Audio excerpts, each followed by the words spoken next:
Tonight's pot roast is off limits to you. Here, have this instead. But this is leftover soup and salad from 2 days ago. It might have gone bad. You can handle it, right? Don't be wasteful. Eat up. I don't want to waste good meat on you. I can eat this. What was that? Leftovers are perfect for you. Stop complaining and eat up. My mother-in-law always directs such nastiness towards me. She's so obnoxious, it just gets under my skin. My name is Mary, a 27-year-old woman juggling both work and home responsibilities. I got married only a year ago, so I don't have any kids yet. Right now, we're living with my husband's family in their house. I never wanted to live with my in-laws, but since my husband is the eldest son, we didn't have much choice. I thought it was ridiculous to live with my in-laws in this day and age, but both my husband and my mother-in-law hold on to old-fashioned values. Moreover, my father-in-law is no longer with us, and my husband expressed his concern for his mother. I have no idea what he's worried about. She's still so full of life. My brother-in-law is single and working overseas, so I guess that's just how it has to be. But I still hate it. Now even my husband has started being mean to me, following in his mother's footsteps. He never said anything mean before we got married, but his attitude changed drastically.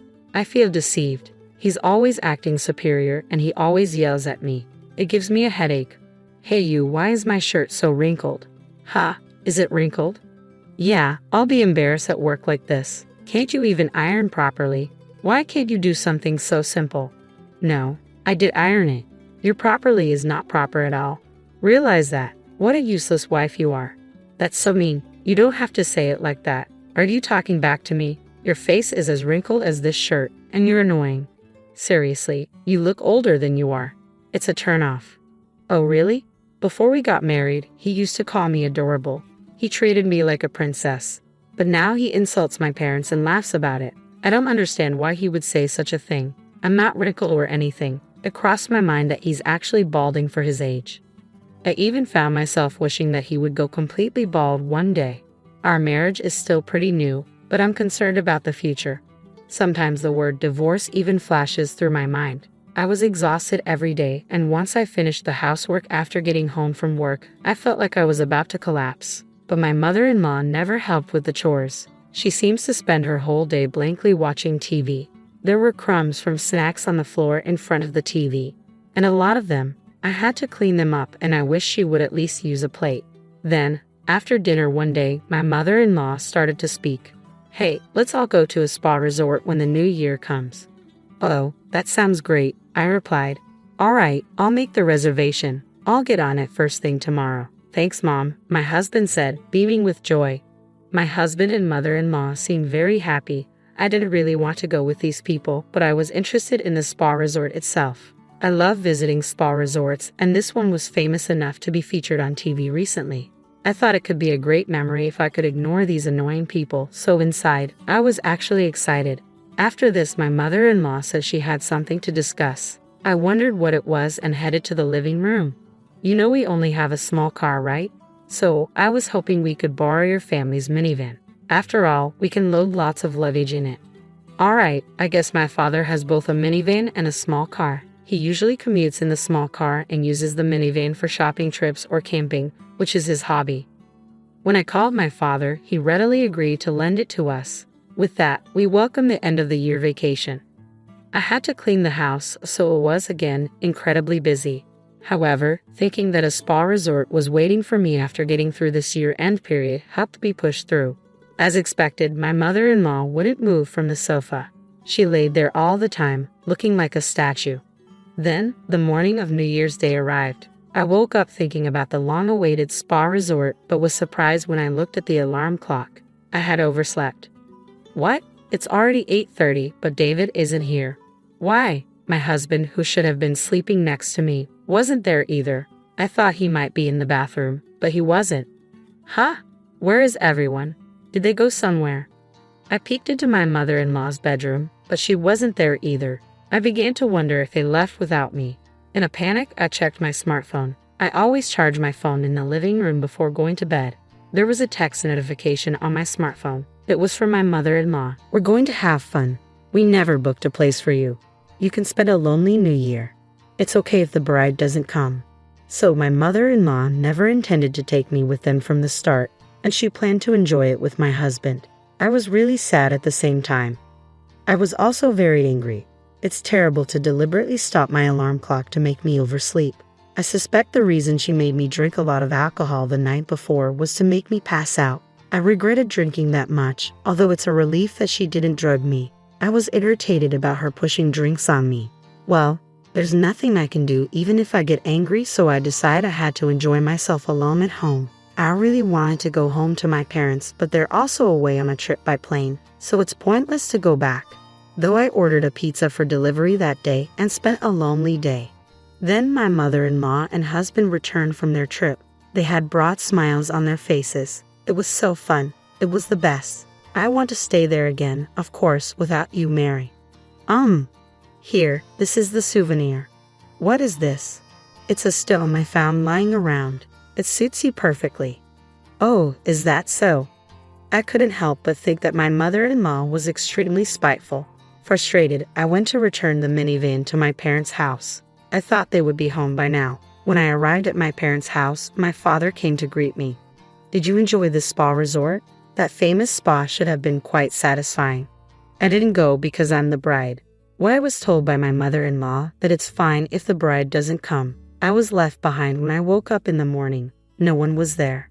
What? After that, my father started to do something. Then he had me sit in the passenger seat of the minivan and started driving. The car was headed back to my in-laws' house. When I glanced at my father's face as he drove, he seemed to be angry. Well, any father would get angry if their daughter was treated that way. But I was taken aback because I had never seen such a look on my usually calm father's face. Then my father stormed into my in-laws' house with something in his hand. My mother-in-law came out. Oh, hello, and Happy New Year. Sorry for borrowing your minivan. Happy New Year. Speaking of which, you left our daughter behind, didn't you? No, Mary said she had a fever and couldn't go, so we had to leave her behind reluctantly. I even offered to take care of her. My mother-in-law was lying through her teeth with a smirk on her face. She definitely never said anything like that, and I wasn't even sick with a cold. I wondered how she could tell such an obvious lie. I thought something must be wrong with her brain. Oh, really?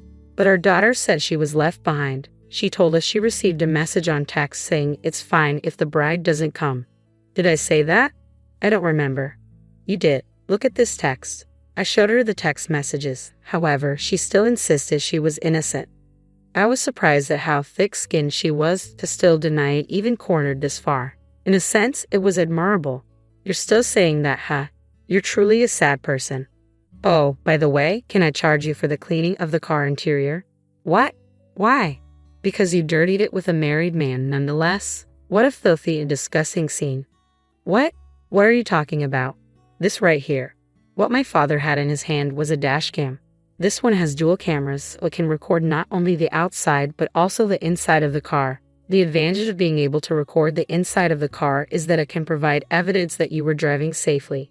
My mother-in-law doesn't know much about car supplies or cars in general, so there's a chance she didn't realize this was a dual camera. But what was she doing with a married man in the first place? I regretted watching the footage that my father played back. After all, there were images of my mother-in-law in an indecent posture with an unknown man. Even though my father-in-law is no longer in this world, it's insane to do such a thing with a married man. And what on earth was she doing in her family car? This was on the exact day you borrowed the car. Oh, how disgusting. Wait, this doesn't mean we were doing anything dirty. It's not something perverted. My mother-in-law was in a panic, fumbling and stammering on the spot. Tears welled up in her eyes. She was on the brink of crying. I found myself curious and somewhat amused about when she would finally break down. Maybe I'm being cruel, but after all the time she tormented me, she deserves this much. I couldn't be sympathetic or kind to someone like her.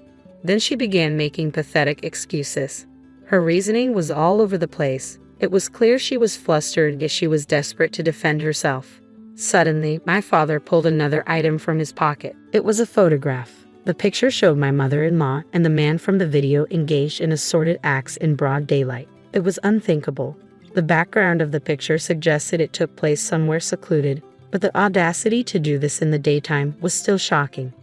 You wouldn't have seen these if you hadn't been mean to my dear Mary. Why do you have that picture? Because I'm a detective, remember? Oh, do you recall now? Look, I've been telling you this all along, haven't I? My father is a detective, which explains why he had such a photograph. Coincidentally, the wife of the married man in the picture had hired him for an infidelity investigation. It turns out the wife of this man hired me to investigate her husband's affair. I was surprised to discover you were the other woman. I was going to inform her next week, but I didn't expect to show you this so soon. Ha! No, I'm innocent. I was just forced into an unpleasant situation. I am not at fault. Please don't tell his wife. It was against your will, was it? You seem to be enjoying yourself. We also have video footage of you whispering sweet words to the man. Do you want to see it? I'm sorry. My mother-in-law collapsed to her knees and burst into tears. I watched her in a pitiful state with a cold glare. Sensing that unusual situation, my husband arrived. I had run out of patience with him too, and I proposed a divorce. I've had enough. I want to end this. Let's get divorced. What? I'll go crazy if I stay in this horrible family any longer, so I'm leaving. Hold on. What will happen to our living expenses if you leave?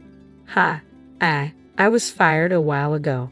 My husband dropped a bombshell. Apparently, he had been fired at the end of the year. I was taken aback. As he had not told me this despite knowing his job was terminated, he had still decided to go on a spa resort trip. He was a complete fool. I felt I had no choice but to divorce him. I took off my wedding ring and left it there. My husband desperately tried to stop me. Wait, can't you forgive me for not taking you on the spa resort trip? It's not just about the trip. I don't want to be with you or your mother anymore. If you want to live with your mother that much, then go ahead, you mama's boy. Please wait, don't go. I got a lawyer and proceeded with a divorce. My ex-husband seems to be having trouble managing his living expenses now that I'm gone. I thought he should find a new job quickly, but having been fired from his last job for theft, he'll probably struggle to find a new one. His previous company had fired him because he had been caught stealing. Apparently, they decided they couldn't trust him and didn't need someone like that. Unsurprisingly, the wife of my mother-in-law's lover demanded compensation for the affair. She ended up spending all the money left by my father-in-law to settle the payment. I haven't seen my ex-husband or ex-mother-in-law since, but I imagine they're probably living the hard life. It doesn't matter to me anymore. Currently, I'm living alone and enjoying my work. I made the right decision not to have a child with my ex-husband. Now I am enjoying a peaceful life and would be happy if I found a new love if such an opportunity arises. This is my plan to make sure to choose wisely. Hi, Eric. Mommy, you're home. Yay, where's Daddy? Eric felt uneasy when he heard this question. He looked down and said, I'm not sure. What's wrong, sweetie? Are you keeping secrets with Mommy? Eric didn't say anything but continued to look down at the floor nervously. I could tell something wasn't right. I called my husband, David. Where are you? I came for a vacation with our son. I ended the call and we quickly packed our bags and left the house. Hi, my name is Caroline and I'm 40 years old. I'm married to David, who's 42 years old. We've been married for the last 10 years. David and I used to work at the same office, which is how we met. We fell in love and got married. We were a happy couple. 2 years after David and I got married, our son Eric was born, and our family felt complete. Eric is now 8 years old. Soon after we got married, David found a better job opportunity at a different company and decided to switch. I continued working at the same company, and over time, I got promoted to a senior position. This new role required me to travel for a few days each month for business trips. When Eric was 3 years old, I was offered another promotion at work. However, it came with a condition. I would need to travel for business reasons a few days each month. I hesitated to accept because Eric was still very young, and I didn't want to leave him alone. But David reassured me. Don't worry, honey. I'll take care of Eric. Are you sure? Eric is still so little. Absolutely, he's my son too. And it's just for a few days. Okay then, I'll take the promotion. David always supported my work. He would take care of Eric when I had to go on these trips. I was really thankful to David for being so caring and supportive. Everything was going well until one day my father-in-law called. Hey David, I've been thinking about stepping down from the business. I'm getting older and can't handle the stress anymore. Is everything okay, Dad?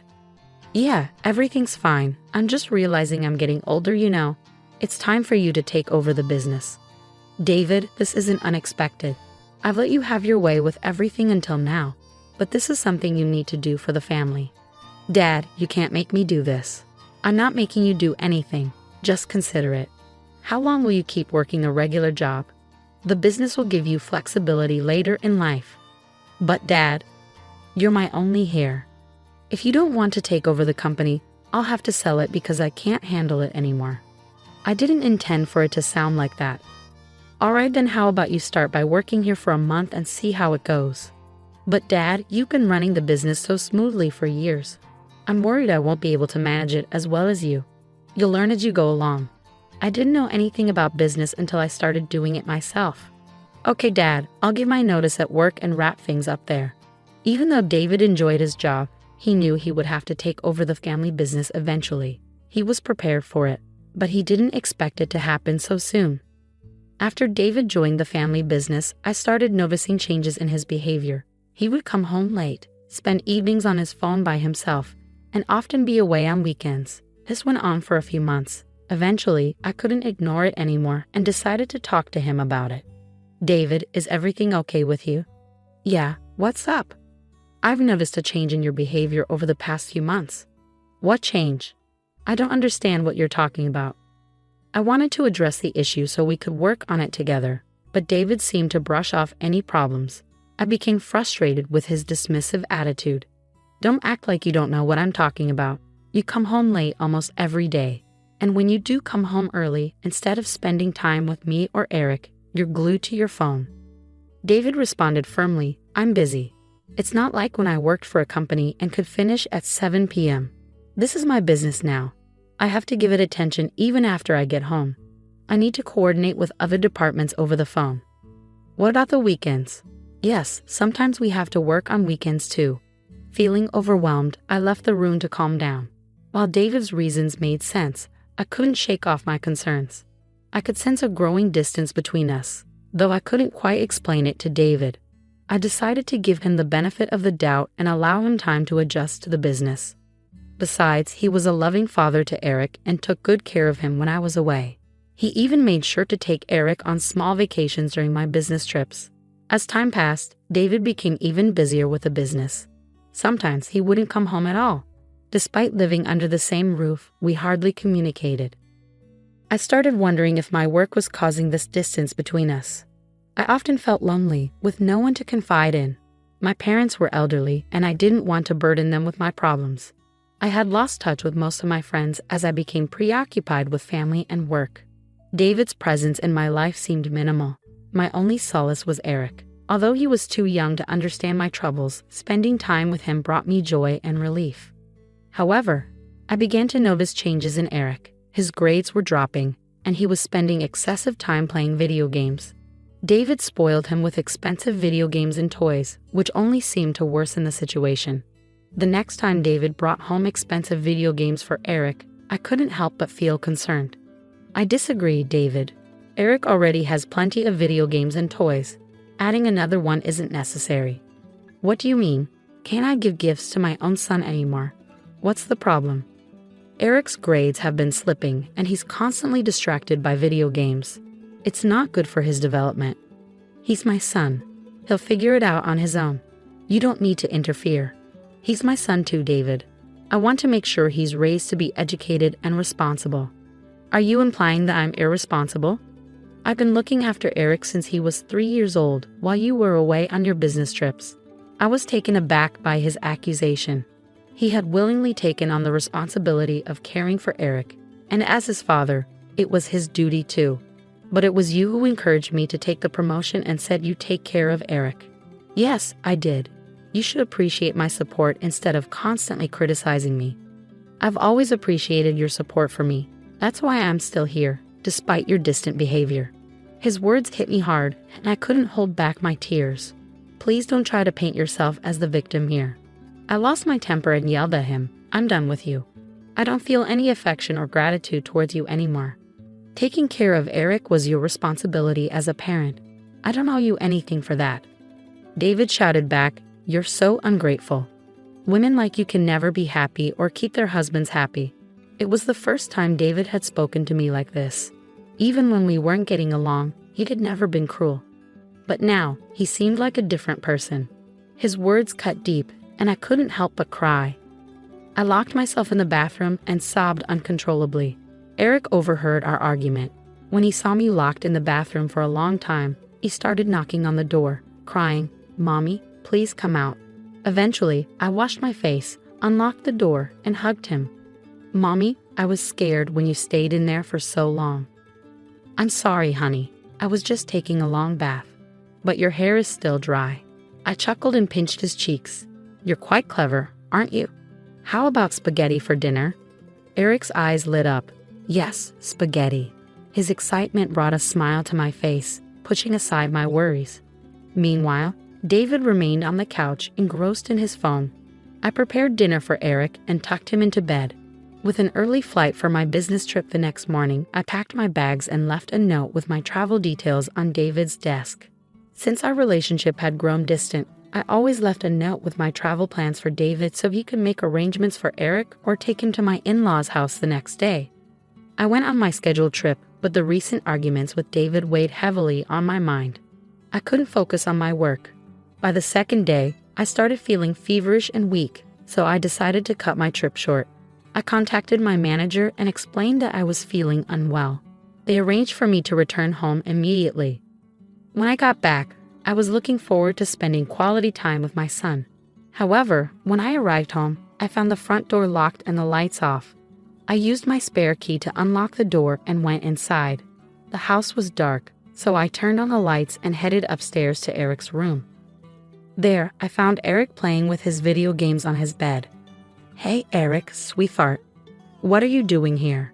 And why are all the lights off in the house?" Excited to see me, Eric ran over. "Mommy, you're back. Yay, where's Daddy?" Eric seemed uneasy when I asked about his dad. He avoided eye contact and mumbled, I don't know." "When did he leave, sweetie?" "I'm not sure, Mommy. Dad told me not to say anything."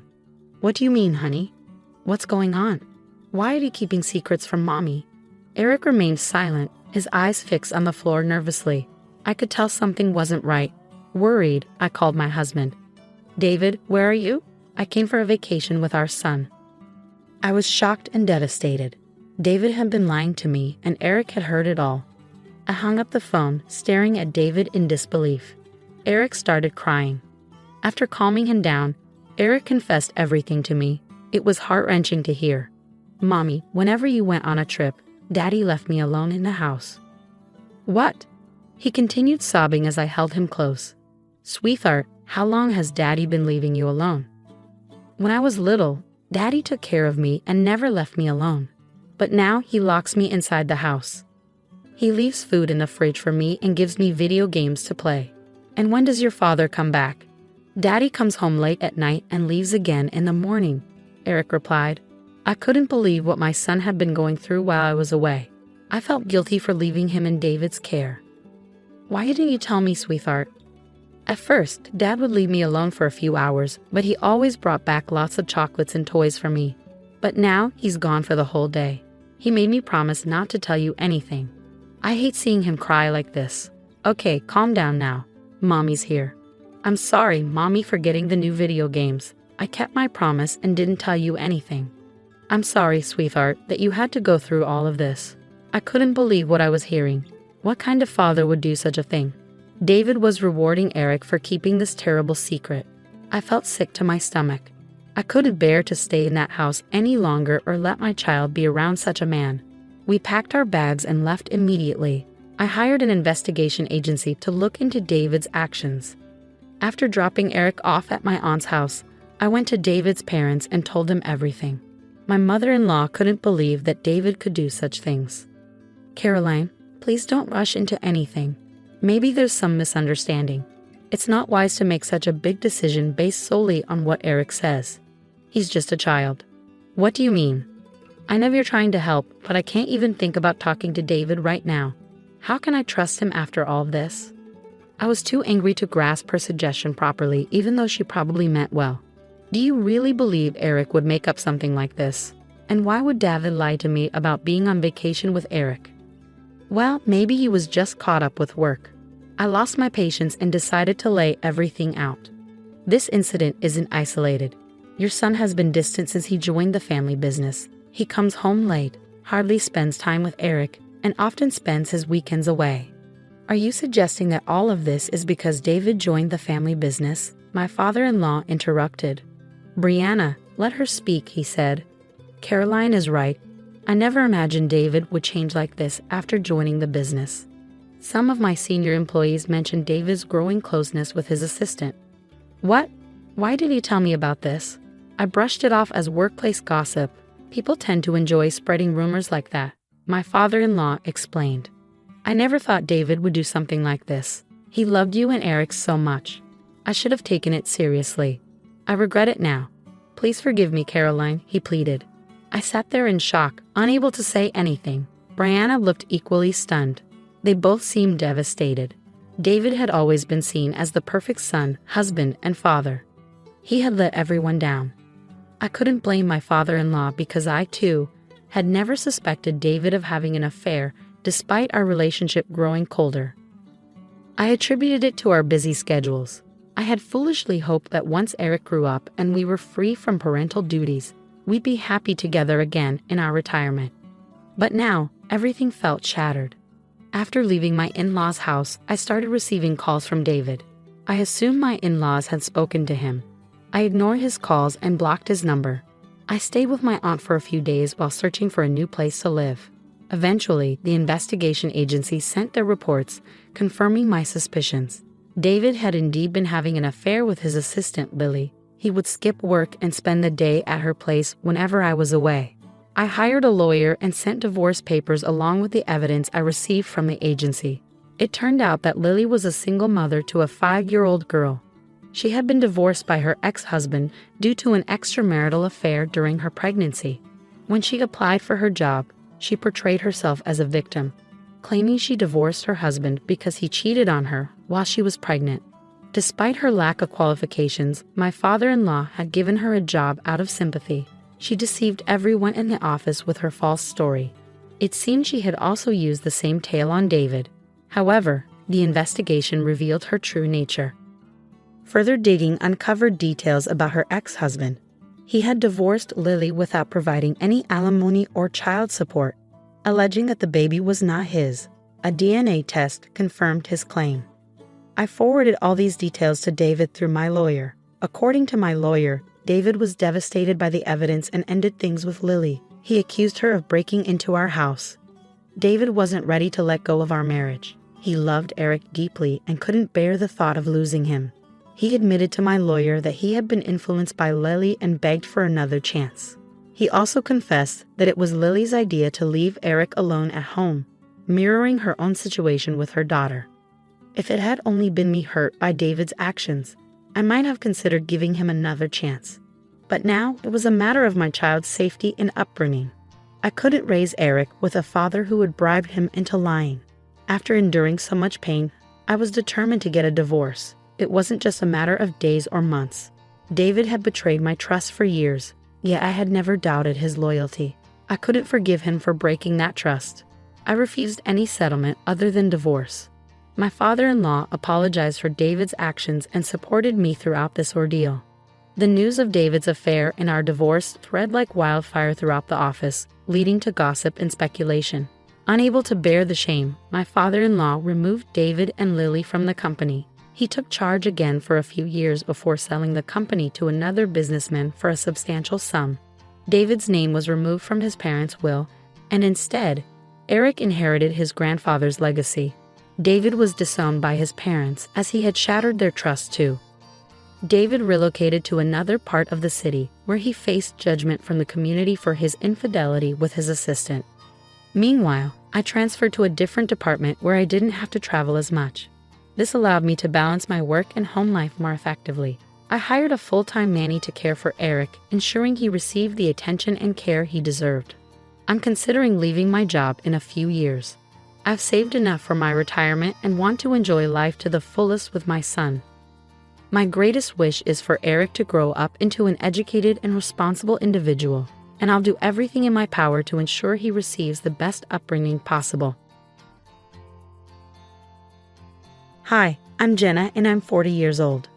I've been through a lot with my in-laws mistreating me like many other women have. But my experience is unique because I found a way to stand up for myself. I want to share my story to help others facing similar struggles. It all began when my husband told me, "I have something important to tell you." "What's wrong, honey? Is everything all right?" "No, I'm scared. I saw my mom and sister do something really bad." "What? What did they do?" "I finally understand. I don't think these women have your best interests at heart, and I'm truly sorry for not believing you before." Micah was talking about all the times when Gladys and Hannah, my mother-in-law and sister-in-law, treated me unfairly. They would ruin my outfits for special events, mess with my food and drinks to embarrass me, and even spread lies about my successful business, all because they resented me for marrying their son and brother. I had complained to Mako about their behavior countless times, but he never took me seriously. However, in this moment, he finally did. "Well, what changed your mind?" "I saw this." Mako showed me security camera footage from our business. My husband and I sell crocheted items, like baby clothes and purses. It's a business I started and have been passionate about, but Gladys and Hannah always tried to discourage me from pursuing it. "Are you sure you should be involved in this business? It's not going to succeed, especially with your lack of expertise." "Excuse me?" What she means is that you're not capable enough to handle this business. You should just give up and focus on being a housewife or finding a regular job. Starting a business is too difficult for someone like you. You understand what I'm saying? These women always tried to stop me from doing things that made me happy. I think they were jealous because why else would they behave so horribly? My suspicions about them being mean finally became clear when they tried to embarrass me. Even when I showed my ruined dress to my husband, begged him to taste my tampered food, and proved their lies about my business, he didn't believe me. He had to see it for himself. And finally he did. The video Micah showed me was shocking. I couldn't believe people would do something so terrible. In the video, we could see two masked women, one taller and one shorter, vandalizing our building with spray paint. Take a closer look. Notice the lady with the necklace. I looked closer, and it seemed like Gladys' unique necklace that Micah brought her from Fiji. I understand now. Who else could it be? They look so similar. I believe you now. Tears welled up in my eyes. I felt both angry and hurt because it took him so long to believe me, but I also felt relieved that someone finally understood my struggles. I didn't want to tell him about this because they were his family. I couldn't just speak badly about them or take them to court for the damage they caused. But I did want to get back at them, and I had been thinking about how to do it for a long time. Suddenly, Micah's phone rang, and it was Hannah. "Speak of the devil, right?" He answered and talked to her for a bit. When he hung up, he said, "So Hannah just told me that Uncle Peter is back from his trip, and Mom wants to have a big family gathering since a lot of people are home for the summer." "Okay, when? This weekend?" "Are you going to talk to them about what we saw in the video?" "I want to, but it's hard for me. They're my mother and my sister, you know. But if you want to confront them, I'll support you in any way I can." The weekend arrived and Micah and I got to Gladys' house early to help prepare for the big family gathering. Uncle Peter was everyone's favorite, so his return after a long absence would be a special occasion. When we arrived, I noticed that both Hannah and Gladys' attitudes changed from happy and smiling to jealousy and disgust. "Oh, you two are here early." "Yeah, Mom, we wanted to lend a hand. We know there will be a lot of guests today. Aren't you sweet? We're happy to help." As I spoke, Hannah and Gladys both turned their gaze toward me, giving me looks as if I had done something wrong. But they couldn't prove it yet. "Oh, Jenna, it's awful that your lovely business was vandalized like that. I saw it on my way here. Such a tragedy." "Absolutely dreadful, indeed. Even a child could sense that these women were up to something sneaky. Despite their outward concern, they seemed unusually cheerful, almost gleeful. I even caught them trying to suppress a laugh. But I had to stay quiet. I didn't want to cause a scene just yet. I was determined to get my revenge at the right time, so for now, I bided my time. I know it's just terrible. We're both wondering who could have done such a thing. Yeah, it was really upsetting to see something we put so much effort into being damaged like that." "Right, but don't worry, the police will investigate." "The police? Why involve them for such a small crime? It's probably just some kids messing around. No need to make a big deal out of it." "Oh, Hannah, It's kind of you to care about these supposed troublemakers, but they should still face consequences for their actions. They knew what they were doing. I agree with Hannah. We all did silly things as teenagers. Let's not dwell on it. Come on, let's focus on getting everything ready for the party. I could sense that they were nervous, trying to brush off the whole incident after asking so many questions about it.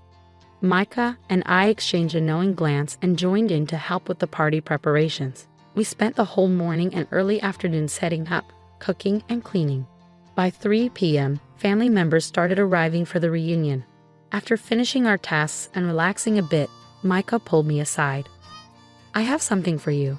It's a hidden microphone. I want you to wear it. What? Why? What's going on? I'm not strong enough to confront my mother or sister. I'm sorry I'm not as assertive as you want me to be, but maybe this is better. If you expose them, you'll get all the credit. You've always been stronger than me. Wear the mic and approach them. You might uncover something and get justice. I won't stop you.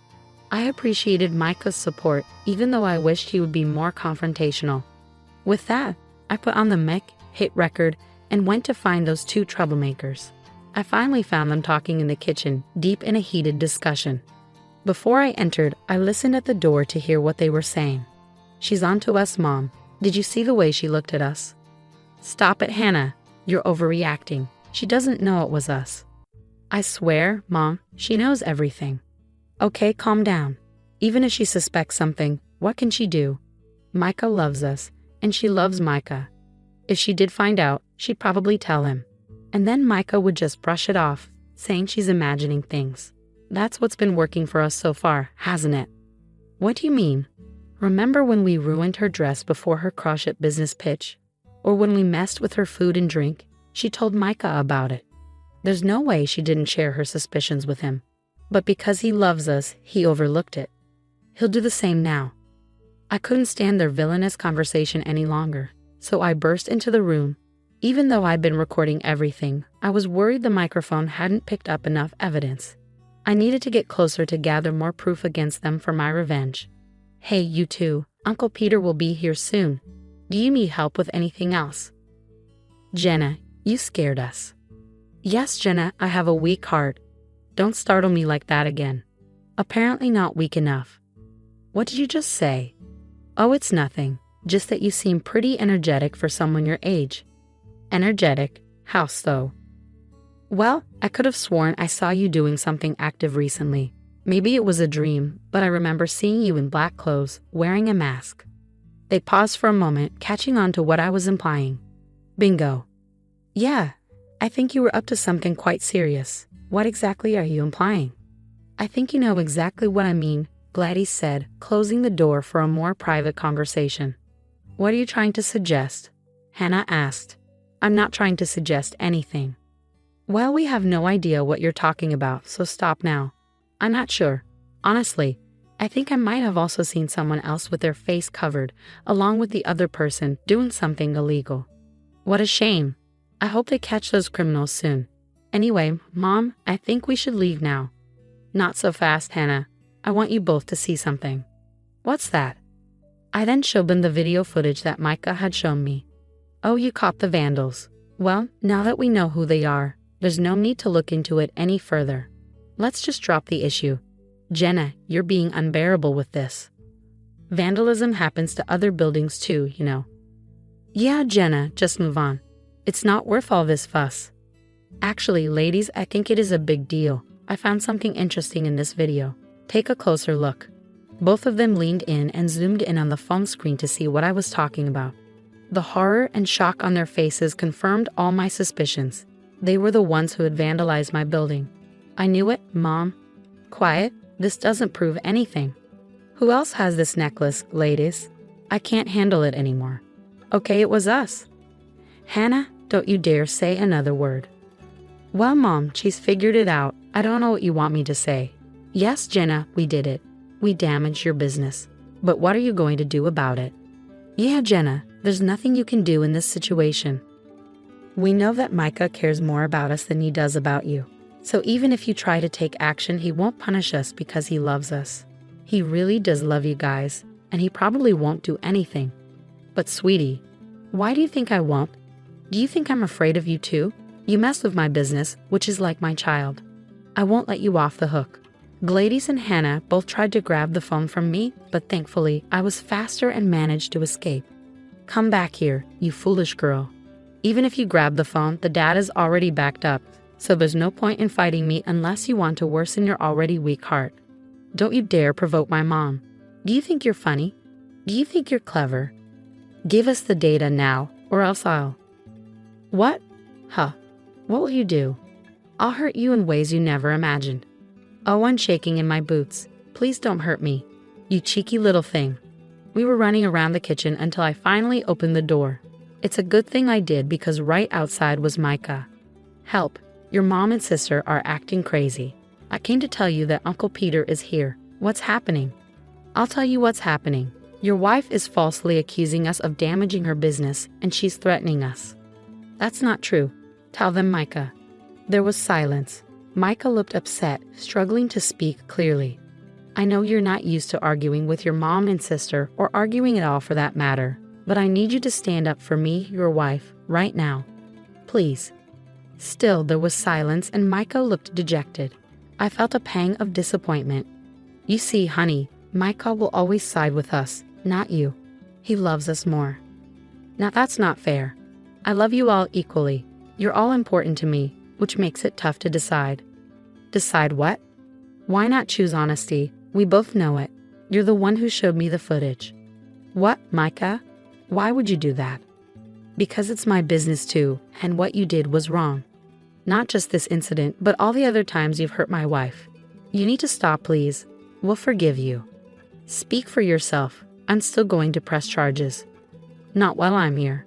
Just then, Uncle Peter, our respected guest of honor, walked in. He seemed happy but also worried because we were all here while everyone else was waiting for the celebrations to start. Oh, Peter, my dear, it's wonderful to see you. You look great. Yes, we'll start the celebrations soon. Let me take you to your special seat. Tell me all about your trip. We're not done with you, Jenna. If you try anything, I promise we'll make sure Micah divorces you. Why do you talk to Micah like he's a child? He's a grown man who can make his own choices. He wouldn't divorce me just because you tell him to, right, honey? You see, he hesitated, dropping his head for the second time in 5 minutes. I really did date a wasp. I stormed off angrily and went to the big dining table where about 30 people were sitting. I sat down, seething but trying to stay calm. Soon after, Micah and Hannah joined me. But I stayed quiet, even though Micah seemed like he wanted to say something. I was too angry at him. Eventually, Gladys and Uncle Peter arrived, and we all celebrated. Despite the uncomfortable fight earlier, the festivities began. While we were eating, my anger boiled inside me, and I couldn't hold it in any longer. Attention, everyone. I have something important to say. There are 2 people here who have always hated me, who tried to make my life miserable. Some of you might already know, but I'll make sure you all understand. I played the recording from our earlier argument for everyone to hear. People gasped and looked shocked at what they were hearing. Hannah and Gladys were frozen in their seats, denying everything and accusing me of lying. The dinner turned chaotic. I yelled at Gladys and Hannah, and they yelled back. The other adults at the table tried to figure out what was happening. Micah, as usual, stayed silent. That is, until he heard sirens, and then everyone went quiet. The police were on their way to the house. What have you done, you wretch? I'll get you. I didn't do anything. I did. I'm the one who called thee. Mom, Hannah, you need to face the consequences for what you've done. I called the police on you, and they have a warrant for your arrest, because I secretly recorded the conversation that Jenna played for everyone. We've all seen how Mom and Hannah treat Jenna, but none of us said anything, especially me. Jenna is my wife, and from now on, I'm standing by her side because she's been proven right. Mom, Hannah, please cooperate. At that moment, the police entered the house and arrested Gladys, who cursed and yelled as she was taken away. Hannah tried to run but was caught by the police. Both women were embarrassed as they were dragged out of the house. They glared at me, calling me names, and at Micah, accusing him of betrayal. After Hannah and Gladys left, the night continued, albeit a bit awkwardly. We all opened up about how toxic they were. Even Uncle Peter joked that he'd rather be in prison than be around them. We laughed and enjoyed the rest of the family reunion without them. Throughout the night, some family members received calls from a local jail. Knowing it was Hannah and Gladys, some answered and told them they needed to learn a lesson. Others pretended the network was down, and many simply refused to take the calls. Micah and I grew closer after he supported me by calling the police. Hannah and Gladys paid a fine for the damages and are out of jail, but their egos took a hit. When we see them now, they look ashamed and afraid instead of jealous and disgusted, which suits me fine. Revenge has never felt so satisfying. I now live with my parents, so why don't you, a stranger, just move into a cheap place? What's the big deal, right? I thought my husband would make me happy, but turns out he was just using me. His family betrayed me, and I was really shocked.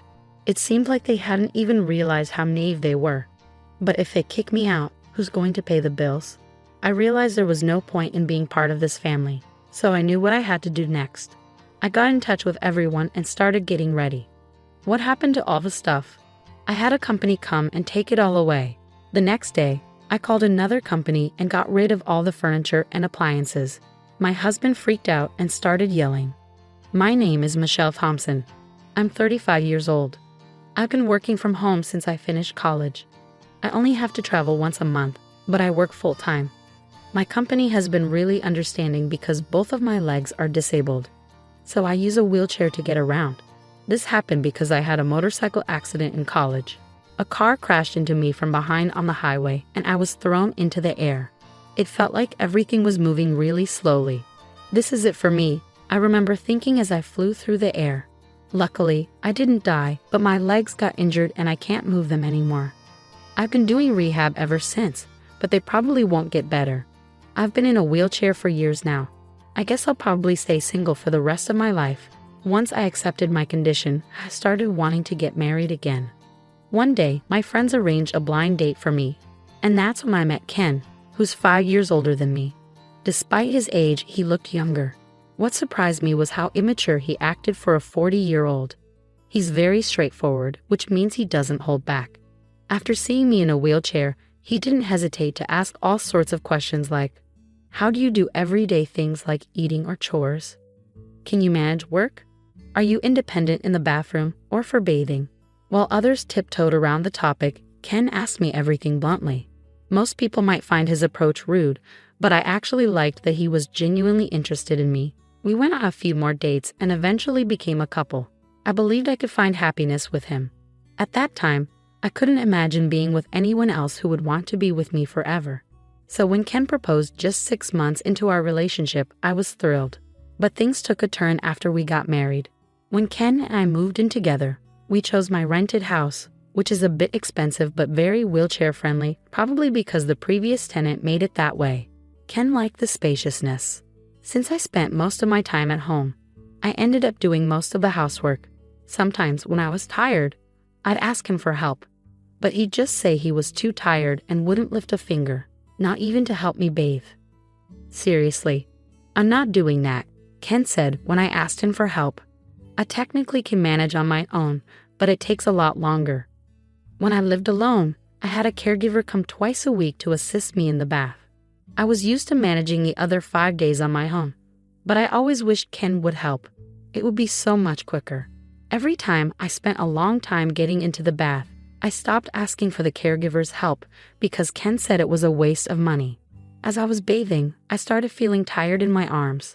The bathroom was originally designed to be accessible, which was one of the reasons we chose the place. But when Ken took a bath first, he wouldn't tidy up afterward. He'd leave the bath bucket out and shampoo bottles on the floor, which made things even more difficult for me. Hey, could you please think about making it a little easier for me when I bathe alone? Just let me have a bath without overthinking it, I asked him. But no matter what I said, Ken wouldn't listen. This house is designed for you to live comfortably. I moved in for you and you still complain, Ken argued. You wanted to move to Ken. When did I ever say that? This house was originally my place. That's why it's set up for someone in a wheelchair. The first time I invited Ken over, he seemed impressed by the spaciousness and the appliances. I'd love to live here after we're married, he said, admiring everything. But now he complains, saying things like, this handrail is such a nuisance. It's like living in an old person's home. Why would you say that? Yeah, I should have looked more closely before, I admitted to myself. It finally dawned on me after we started living together. Ken married me because of the house, the appliances, and the fact that I could manage household chores despite my disability. Ken received praise from his colleagues and friends for being a wonderful husband, but that's far from the truth. He's just taking advantage of the fact that I can do everything by myself despite my disability. And on top of that, he's been jobless and partying every night since we started dating. Realizing all this after getting married is heartbreaking and makes me want to cry. But despite everything, I haven't broken up with him. I keep telling myself that there must be some love there since we got married, right? Hey, can you give me some allowance? Ken asked. You received some just the other day, didn't you? I replied. Yeah, but I've already spent it, Ken admitted. Slowly, Ken started to depend on me for money without putting in any effort to work for it. I decided to reach out to Ken's mother for advice. Ken doesn't seem interested in working. What should I do? He's always been hardworking. Maybe he just needs a break. Even though she told me I could talk to her about anything, she always sided with her son. She'd say, it's natural since he's an only child. But I wasn't convinced. Since I've lost both my parents, I have no other family to turn to. I felt completely lost. I thought about discussing it with a friend, but the last time I mentioned my problems, they told me, I wish I had problems like that. Ken always seems to appear fine on the surface. That evening, Ken confronted me. Did you go talking to Mom about my work? He accused. Yeah, why? Would it bother an older person like her? I can't believe you. I responded. Seriously? Well, maybe you should work so I don't have to worry, I retorted. Ken stormed out after that. It's typical of him. He always leaves when things don't go his way and then returns drunk early in the morning. I'm back, babe, he slurred. It's early, don't disturb the neighbors, I cautioned. Keep it down, I added. Shut up. Don't boss me around, he snapped back. When he's drunk, he's out of control. All I can do in situations like these is stay quiet and endure it. I think I'm reaching my breaking point. I began to entertain the idea, but the thought of facing loneliness again was heart-wrenching. I was torn between enduring the current situation or spending the rest of my life alone. The idea of divorce started to weigh heavily on my mind. Then, out of nowhere, Ken brought up the idea of living with his parents. What? You mean they'd move in here? I asked, surprised. No, they'll move in here. Ken replied as if it was already decided that they would move in, without even discussing it with me. While I understand the desire to be close to aging parents, both of Ken's parents are still healthy. I couldn't understand why they would want to leave their own home to come live with us. Do they really need to stay here? It's going to be crowded with 4 people, and I work from home, so it'll be inconvenient. I expressed my concerns. You're always thinking about yourself, huh? I never thought you were this selfish, Ken accused. I'm just saying, why do they need to move here when they have their own place?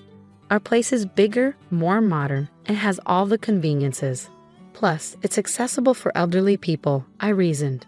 If Ken's parents moved in, I'd have to be on my toes during work hours.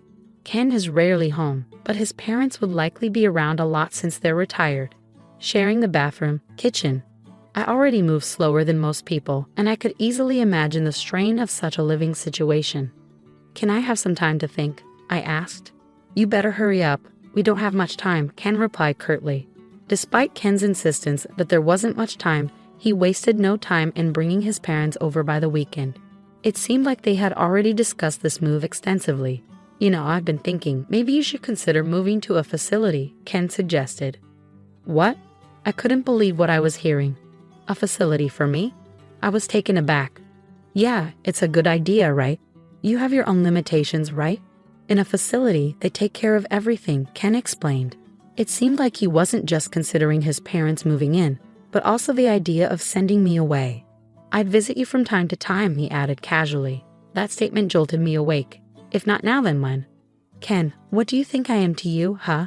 You're my husband, right? Would you really tell your beloved wife to go to a facility? I confronted him.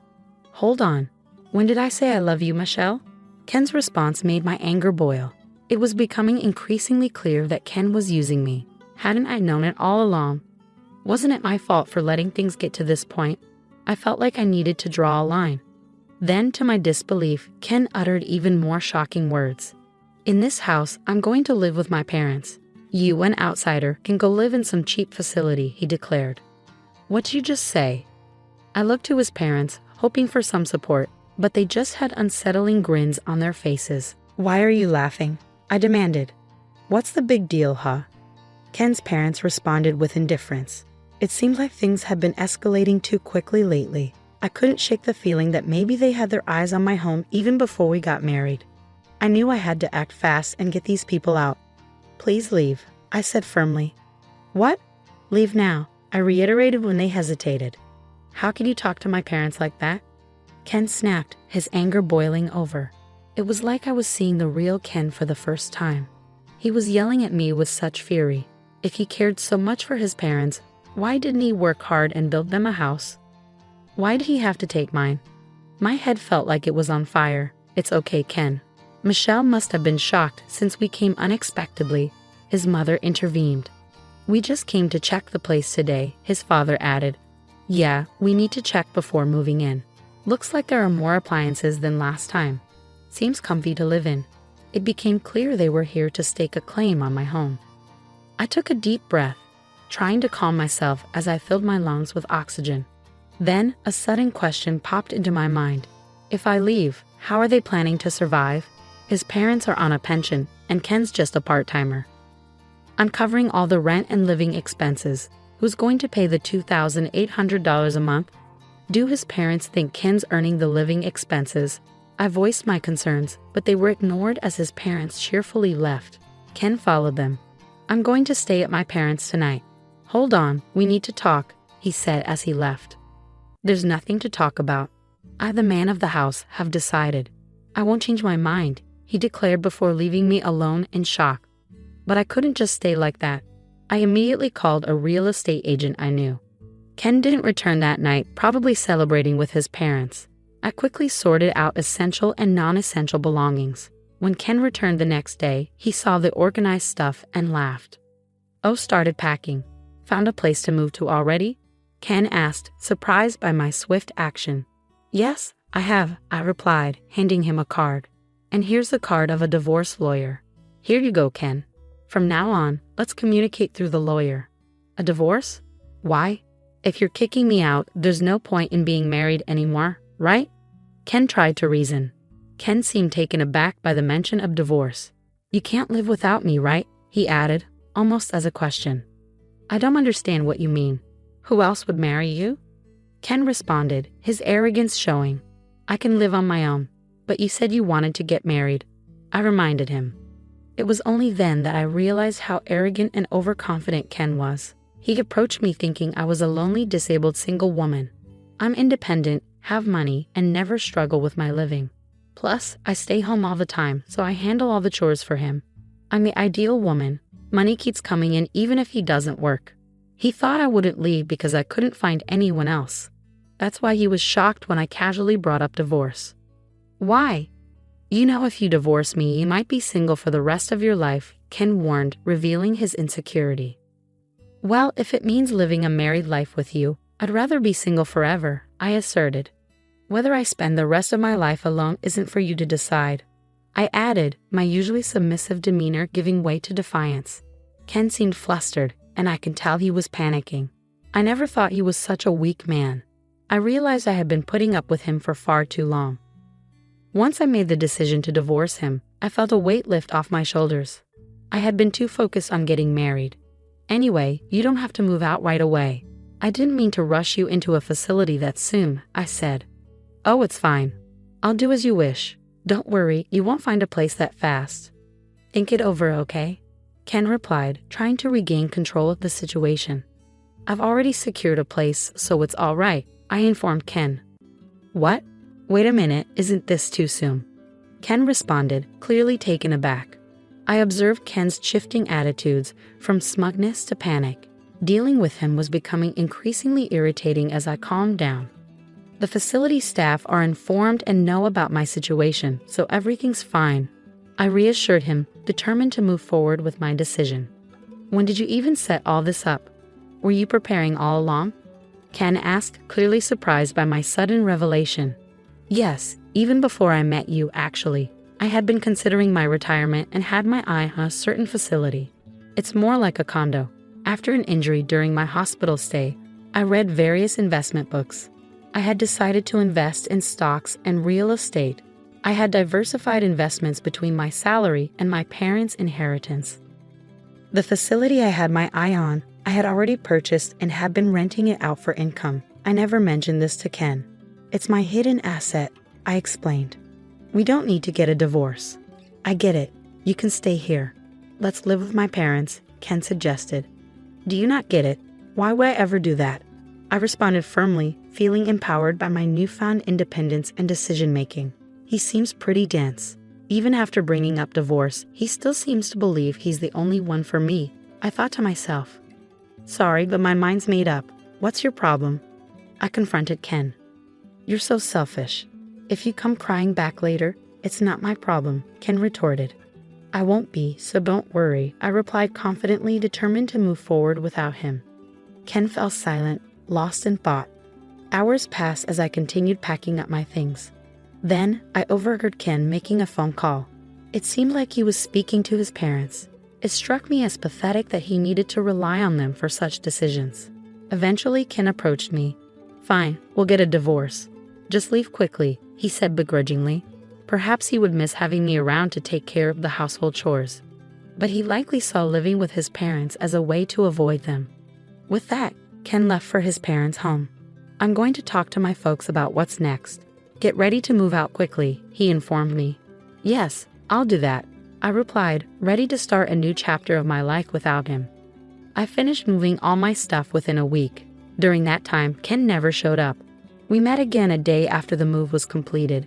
As I was settling into my new home, Ken called me outside and asked, Hey, what's going on? This place is almost empty. Where are the appliances? I had a service pick up those items for me, I replied calmly. What?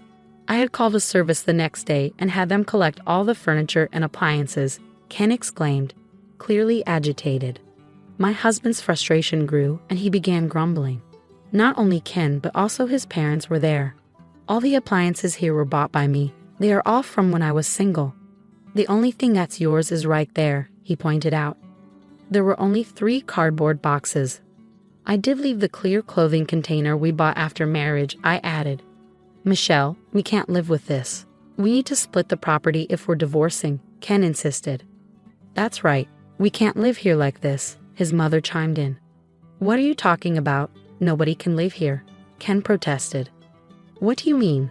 The rent's $2,000, I clarified, confused by their sudden concern. You could see the shock on Ken and his parents' faces. I reminded Ken of something I had told him when we got married. This isn't your own house. No, it isn't.